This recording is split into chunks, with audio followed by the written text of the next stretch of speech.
Baik, terima kasih kerana masih lagi bersama Pesona XY. Ya Allah, betul. Kembali. Ya, itulah kalau topik kita berkenaan dengan lelaki, jangan malu. Tapi hari ni Sahih tengok malu-malu duduk sebelah saya. Kenapa Sahih? Sebab dah lama tak bersiar dengan Zahira ni. Itu yang malu sikit tu. Tapi okey. Lelaki jangan malu. Tapi bagus. Lelaki kena malu sikit. Kalau tak malu bahaya. Nanti jadi buaya darat. Tapi yang kita buaya darat dia cakap. Tapi kalau lelaki jangan malu ni, apa yang kita fokuskan pada hari ini adalah berkenaan dengan ketidaksuburan. Dan seperti yang kita maklumkan pada awal program tadi, di mana lelaki ni jarang-jarang kita nak tahu mereka pergi berjumpa dengan doktor ataupun segan sebenarnya nak berjumpa dengan doktor. Betul. Mendapatkan nasihat. Jadi kita bawakan kepada anda pegawai perubatan LPPKN Dr. Ahmad Zaki Ashraf untuk merungkai persoalan berkenaan dengan ketidaksuburan ataupun impotensi ni. Assalamualaikum doktor, selamat datang ke Pesona XY. Waalaikumsalam, selamat pagi. Selamat pagi Malaysia. Okey, itu dia, selamat pagi keluarga Malaysia. Itu dia.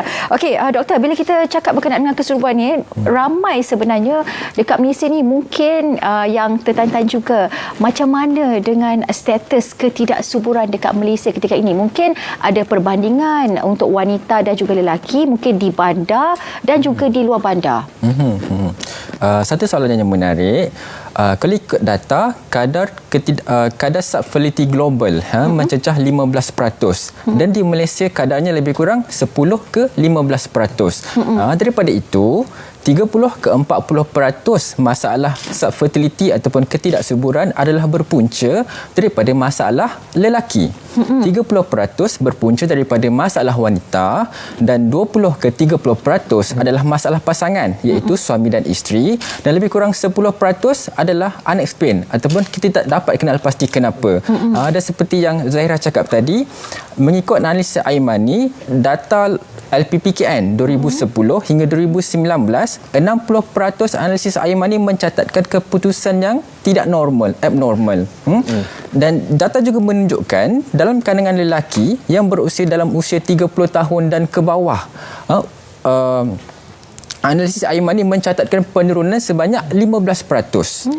Ini menyebabkan total fertility rate ataupun kadar kesuburan jumlah, iaitu merujuk kepada purata anak dalam sesebuah keluarga di Malaysia terus merosot. Pada tahun 1957, tahun kita merdeka, total fertility rate lebih kurang 6.7%. Maksudnya dalam satu keluarga, suami dan isteri mungkin akan ada 6 hingga ke 7 orang anak. Tahun 2015, 2.0. Maksudnya satu keluarga, 2 anak. Tahun 2021, tahun lepas sahaja, kadar total fertility rate terus merosot kepada 1.5. Maksudnya, di Malaysia, pasangan berkahwin sekarang hanya ada anak 1 hingga 2 orang anak sahaja. Dan situasi ini adalah sesuatu situasi yang sangat membimbangkan. Sebab apa? Sebab bila total fertility rate ini berkurangan, kita menghadapi dilema populasi semakin menguncuk. Maksudnya kita kekurangan generasi muda yang akan menggantikan kita, orang dewasa ini, harapan negara, tenaga kerja masa depan, membangun ekonomi negara dan sebagainya. Sebab itu di LPPKN kami rasa perlu untuk kita teruskan usaha untuk meningkatkan atau membantu menyelesaikan masalah kesuburan di Malaysia ini. Tapi tadi doktor ada cakap pasal abnormal kan? Abnormal, betul. Dan ada artikel pada bulan April juga mengatakan kata yang dalam tempoh 10 tahun sperma lelaki adalah tidak abnormal. Jadi apa contoh abnormal tu doktor? Okey. Jadi bila saya berkata mengenai analisis air mani yang tidak normal, bila kita buat analisis air mani ni ada banyak parameter yang kita tengok. Tetapi untuk doktor ada 4 parameter utama yang kita perlu titik beratkan. Pertama ialah volume ataupun isi padu air mani. Selalunya kita expect isi padu air mani lebih daripada 1.5 mil. Lagi banyak lagi bagus. Sebab apa? Sebab air mani inilah yang menyediakan ruang untuk sperma ni berenang melalui organ peranakan perempuan untuk cari telur. Pertama. Kedua, lagi banyak air mani bermaksud lebih banyak sperma. Air mani dalam air mani dalam 10, katakan ada 10 mil. Sebenarnya lebih kurang 10 ke 15% saja kandungan air mani itu yang mengandungi sperma. Selebihnya ialah seminal fluid, itu air mani tersebutlah. Sebab itu lagi banyak air mani sepatutnya lagi bagus. Kedua, Macam doktor kata tadi, dalam air mani kita nak ada banyak sperma. Yang kita maksudkan dengan banyak sperma itu ialah bila mana sperma itu lebih daripada 15 juta sperma per mil. Jadi lagi banyak, lagi bagus.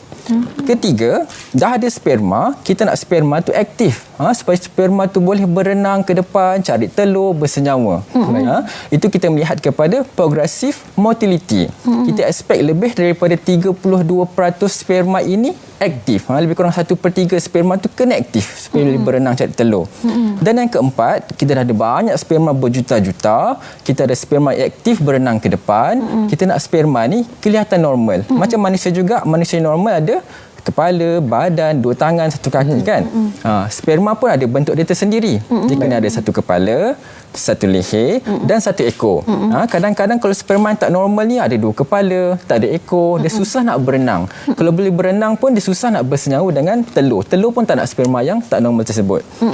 Untuk morfologi atau bentuk sperma ni kita expect lebih kurang 4%. Sebab tu bila kita buat analisis air mani, kita dapati 60% analisis air mani yang dijalankan LPPKN mencatatkan keputusan tidak normal. Ini adalah satu keputusan yang agak membimbangkan sebenarnya. Tapi tadi doktor ada sebut tahu sebenarnya bila tahun 2015 keluarga mempunyai 6 hingga 7 orang anak. Lepas tu makin menurun daripada tahun 2020 dan yang paling baru 2021 jadi 1 hingga 2 orang anak je. Betul. Mungkin doktor boleh jelaskan mungkin apakah faktor-faktor yang menyumbang kepada keadaan ni sebenarnya? Okey, sebenarnya banyak faktor ataupun punca yang menyebabkan meningkatnya masalah ketidaksuburan di Malaysia ini. Faktor pertama yang paling banyak sekarang ni ialah merokok. Merokok. Mengikut laporan tinjauan Kesihatan dan Mobiliti Malaysia 2019, National Health and Mobility Study 2019, lebih kurang 21% rakyat Malaysia merokok. Itu merokok yang aktif. Tak termasuk lagi golongan merokok yang pasif, tertiary smoker dan sebagainya. Jadi kesan merokok ini sangat luas. Kenapa merokok ini tak baik? Sebab dalam merokok itu ada lebih kurang 4,000 bahan kimia termasuk karsinogen yang boleh menyebabkan sperma itu cacat dan juga merosakkan DNA sperma, DNA fragmentation, menyebabkan sukar untuk persenyawaan itu berlaku. Kedua ialah masalah obesiti. Apa yang dimaksudkan dengan obesiti? Iaitu bila mana body mass index ataupun indeks jisim badan lebih daripada 30 kg per meter square. Ataupun yang kedua, obesity abdomen, iaitu bila mana ukur lilit pinggang lebih daripada 90 cm.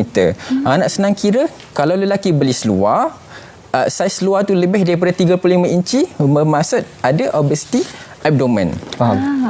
Itu satu fakta yang menarik tu. Satu fakta yang menarik boleh dicuba sebenarnya. Kenapa obesiti ni boleh menyumbang kepada masalah ketidaksuburan? Kerana kalau lelaki itu obes, bermaksud kita ada lebihan sel lemak. Lebihan sel lemak ini sebenarnya tidak bagus. Sebab dia boleh menyebabkan ketidakseimbangan hormon, mengganggu kesuburan, dan yang ketiga meningkatkan suhu testis. Bila mana testis itu tersepit antara 2 peha yang besar. Seterusnya menyebabkan masalah kesuburan semakin teruklah. Doktor, bercakap mengenai ini fakta atau mitos? Apabila orang cakap kalau untuk bagi sperma yang bagus, sihat ni dia kena makan banyak bawang dengan telur. Adakah ini fakta atau mitos, doktor? Okey, secara umumnya saya boleh katakan itu mitos. Sebab apa? Tapi bukanlah mitos yang tidak boleh diamalkan. Sebenarnya dalam pemakanan seharian kita terdapat banyak vitamin ataupun nutrien yang diperlukan untuk pembentukan sperma yang sihat. So antaranya kena mengandungi vitamin A, B, C, D, E, zinc, asid folik, selenium, koenzim Q10 dan banyak lagi. Dan sebenarnya vitamin-vitamin ini terdapat dalam pemakanan yang sihat dan seimbang. Kita boleh dapat dalam pemakanan seharian kita.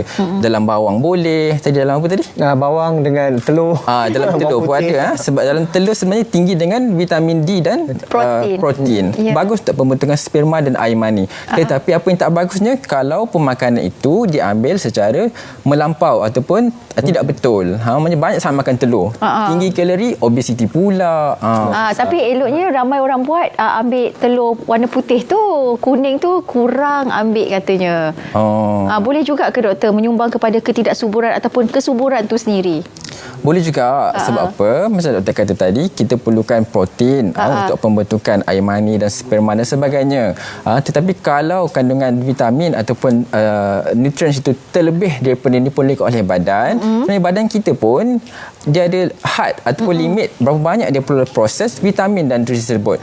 Kalau berlebihan, dia akan menyebabkan ekses, memberi kesan buruk kepada anggota badan, buah pinggang nak filter semuanya. Tapi kalau macam sekarang ni, doktor, ramai juga orang muda yang sebenarnya ada penyakit-penyakit seperti kencing manis, darah tinggi dan juga beberapa penyakit kritikal yang lain lah kan. Adakah ini juga boleh menjadi faktor bahawa ketidaksuburan itu berlaku dan menyebabkan penurunan dalam kelahiran generasi akan datang ni, doktor? Betul. Sekarang ni masalah penyakit kronik di Malaysia betul semakin meningkat. Again, menurut laporan data Kajian Kesihatan dan Mobiliti Nasional 2019, 3 daripada 10 orang lelaki dewasa ini ada darah tinggi. Lebih kurang 8 juta rakyat Malaysia menghidapi kencing manis. Ini adalah data orang yang dapatkan rawatan dan pemantauan doktor. Ramai lagi yang tak tahu mereka ini ada kencing manis dan darah tinggi. Jadi bila mana mereka ini mempunyai masalah penyakit kronik, kencing manis, darah tinggi, kolesterol tinggi, sakit jantung, menyebabkan kadang mereka ini mempunyai masalah mati pucuk dan ejakulasi pramatang. Bermaksud mereka ini kurang berjaya untuk mendapatkan hubungan intim. Jadi kalau bercakap mengenai mati pucuk dengan ni, saya rasa ramai-ramai lelaki memang agak malu ataupun tabu untuk cakap berkenaan mati pucuk, erectile dysfunction, disfungsi ereksi ni. Jadi adakah ini juga mengakibatkan ketidaksuburan kalau ada masalah ED ni? Okey. Sebenarnya berita mengenai mati pucuk, kita perlu asingkan sebenarnya bila cakap ketidaksuburan ni bagaimana. Mati pucuk itu menyumbang lebih kepada masalah untuk menikmati hubungan intim. Tapi mati pucuk ini tidak menyebabkan lelaki itu tak ada sperma. Sebab ada juga lelaki yang mati pucuk tapi spermanya bagus. Maksudnya kilang testis dia bagus. Cuma dia tak mampu untuk mengeluarkan sperma tu untuk persenyawaan dengan isteri. Sebab itulah ada banyak pusat rawatan kesuburan yang boleh membantu golongan lelaki yang mempunyai masalah mati pucuk ini. Di Malaysia sebenarnya masalah mati pucuk ini pun bukan perkara yang baru, sebab lama dah agak common dalam masyarakat kita. Lebih kurang 3 daripada 10 lelaki di Malaysia juga mempunyai masalah mati pucuk, terutamanya golongan yang berusia 60 tahun ke atas. Jadi kalau ada masalah mati pucuk, boleh dapatkan nasihat lanjut daripada doktor bagaimana untuk menikmati hubungan intim lebih memuaskan. Tapi bila cakap berkenaan dengan pusat rawatan dan sebagainya berkaitan dengan impotensi ataupun kesuburan ni, kita akan bawakan kembali kepada anda selepas kita berehat seketika. Ada banyak lagi persoalan kita nak tanya dengan doktor ni. Betul. Tapi kita berehat seketika, jangan malu. Lelaki jangan malu. Okey? Jadi pemalu tak apa. Okey, kita kembali selepas ni. Persona XY.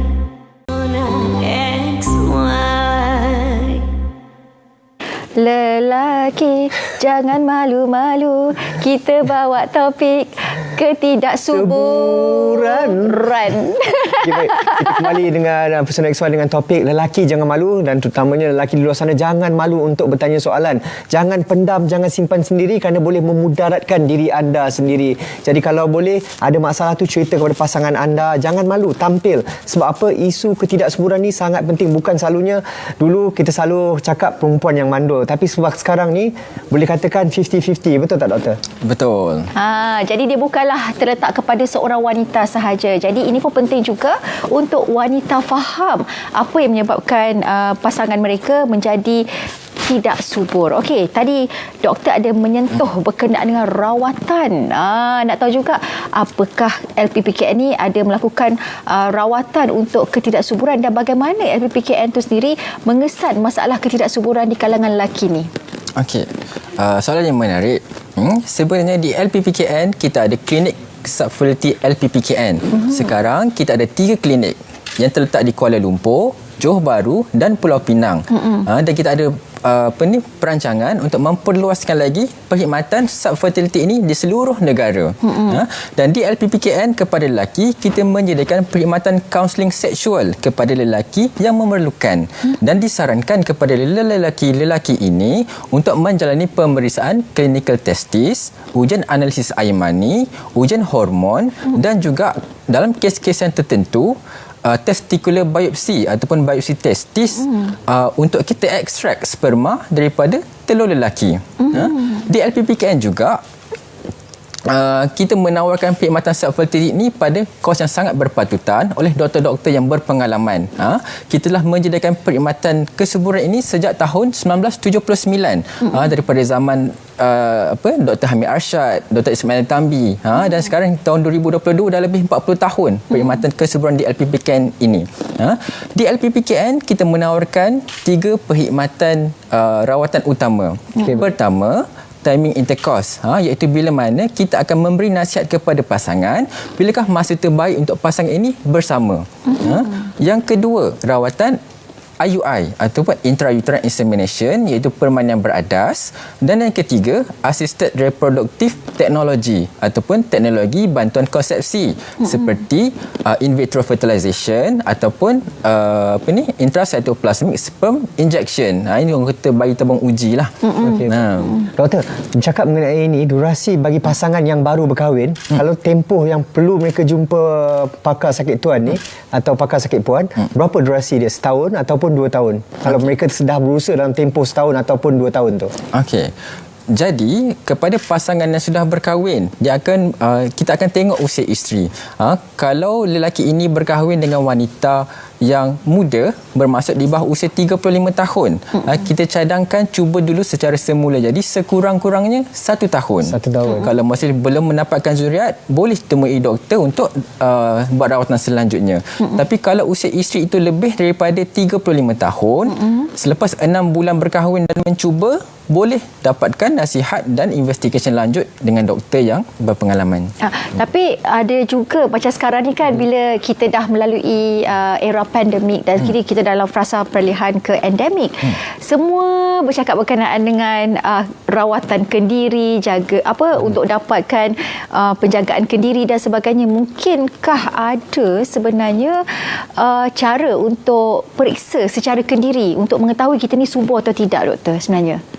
Soalan yang sangat menarik kan, sebab kalau boleh bab sexuality ni, lelaki ni sangat ego. Dia tak nak tunjuk dia ada masalah ke apa kan. Jadi kalau boleh, dia tak nak orang tahu kalau dia ada masalah.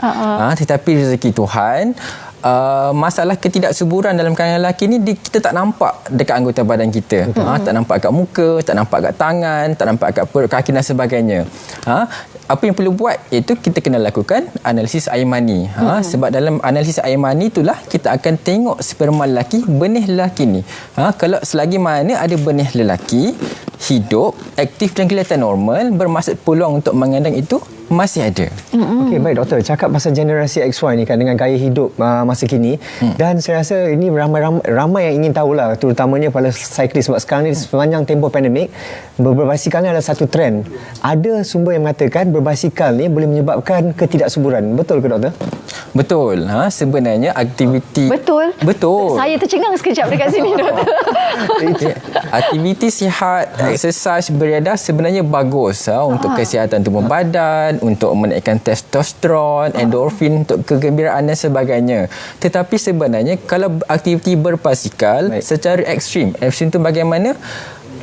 Dalam jangka masa yang panjang, lebih daripada 1 jam, aktiviti lasak dan sebagainya, tak elok. Sebab apa? Sebab bila berbasikal tu, kedudukan testis ataupun telur lelaki itu dia tersepit di antara tempat duduk dan 2 peha. Vibration, geseran dan cuaca yang panas tu meningkatkan suhu testis. Sebenarnya suhu testis, kenapa testis ni berada di luar anggota badan? Kenapa bukan dalam badan? Sebelah bawah pinggang ke, sebelah jantung ke, kat pipi ke? Sebab testis ni kena 2 ke 3 degree Celsius di bawah daripada central body temperature, suhu badan. Jadi kalau temperature testis meningkat, dia sebenarnya dah mengganggu proses pengeluaran sperma di kilang testis tersebut.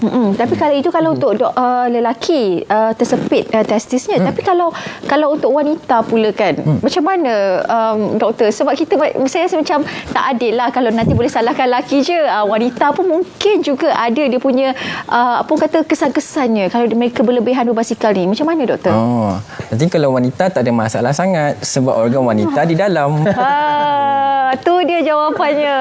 Wanita-wanita boleh teruskan aktiviti berbasikal. Anda boleh join, ajak saya sekali. Okey, macam saya berbasikal tapi durasi yang selamat untuk bagi mereka yang para cyclist tu untuk menunggang basikal, berapa lama durasi dia? Okey, jadi kalau kita ikut saranan Kementerian Kesihatan Malaysia, sekurang-kurangnya 30 minit sehari, 5 kali seminggu. Tu sudah memadai. Sudah memadai orang. Ataupun kalau alternatif lain, boleh amalkan berjalan 10,000 langkah sehari, lebih kurang 5 ke 6 km pun dah memadai. Maknanya ini antara contoh gaya hidup sihat yang boleh kita amalkan untuk mengelakkan atau mengurangkan risiko ketidaksuburan itu sendiri. Awak minat berbasikal ke Sahih? Berbasikal, tapi Sahih taklah berbasikal sampai pergi ke Janda Baik, taklah. Setakat pergi pusing-pusing KLCC itu je.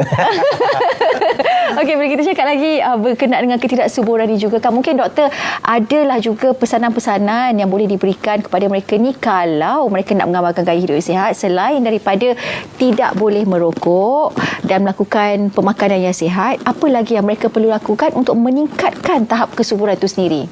Baiklah, jadi untuk pasangan-pasangan di luar sana, terutamanya kepada lelaki, kalau berusaha untuk mendapatkan jurat sendiri, pertama, jangan bertangguh untuk memulakan keluarga awal. Bermaksud kadang-kadang lelaki nak kejar-kejaya, nak kumpul duit dan sebagainya, jadi kahwin tu tangguh. Sebab bila usia meningkat, sebenarnya kualiti air mani sperma pun semakin berkurangan. Sperma di perempuan juga, bila mana usia semakin meningkat, rizab telur berkurangan. Bila rizab telur tu habis, kita panggil menopause, susah nak mengandung sendiri. Begitu juga lelaki, walaupun pengeluaran air mani itu akan berterusan sampai tua, tapi kualitinya semakin berkurangan. Pertama. Kedua, kita selalu nasihatkan pasangan untuk kerap mengadakan hubungan intim suami dan isteri sekurang-kurangnya 2 ke 3 kali 1 minggu. Kenapa? Sebab bila air mani dan sperma itu dah keluar daripada tubuh lelaki, jangka hayat sperma itu di dalam organ peranakan wanita 3 ke 5 hari. Kenapa tak buat hari-hari, kan lagi bagus? Sebab pertama, testis pun perlukan masa untuk menyediakan air mani, sperma dan sebagainya. Kedua, hari-hari buat hubungan intim, penat, stres, setiap hari performance tak sama, akan menyebabkan lelaki ni stres. Bila kita stres, physical stress, mental stress pun tak elok untuk kesuburan, merendahkan kualiti sperma juga. Baik doktor, bagi mereka lelaki yang di luar sana yang malu untuk tampil ke hadapan dengan masalah kesihatan ketidaksuburan ni, bagaimana cara mereka untuk mendapatkan rawatan di 3 klinik berkenaan? Macam mana cara dia? Okey. So macam saya katakan tadi, di LPPKN kita ada 3 pusat rawatan kesuburan di Kuala Lumpur, Pulau Pinang dan juga di Johor Bahru.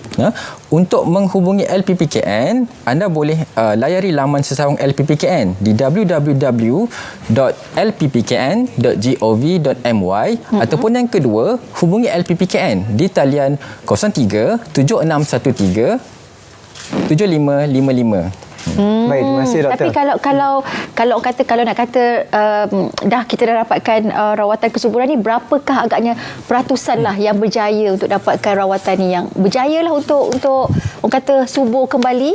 Okey. Jadi kita bercakap mengenai kadar kejayaan rawatan kesuburan, macam doktor katakan tadi, kita ada 3 rawatan yang utama. Pertama, timing intercourse. Chances rate ataupun kadar untuk berjaya lebih kurang 5 ke 10%. Kedua, untuk rawatan IUI, intrauterine insemination, chances rate lebih kurang 15 ke 20%. Can go up to 25% kalau dapatkan rawatan awal, kita dah optimizekan masalah-masalah yang dah dikenal pasti.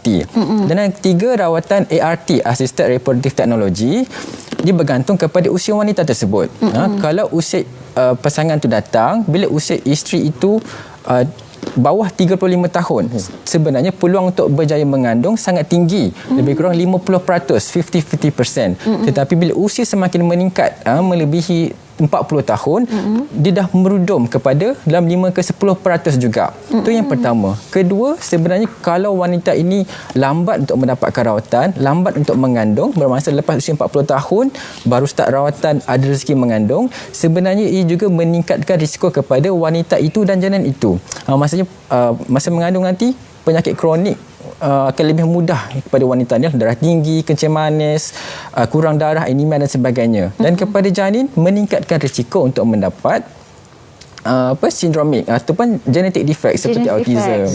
Itu dia. Ini dia antara pesanan-pesanan yang doktor sampaikan kepada semua pasangan suami isteri, semua pasangan muda juga yang ingin mendirikan rumah tangga, agar kita mengambil tahu bagaimanakah gaya hidup yang perlu kita amalkan untuk mengurangkan risiko impotensi ataupun ketidaksuburan itu sendiri.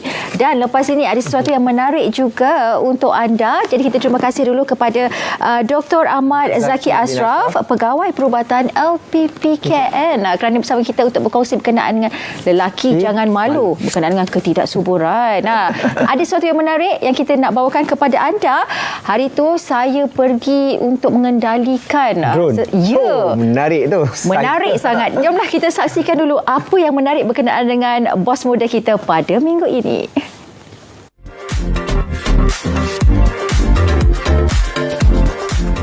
Akan keluarga sehati sejiwa menjaga sesama.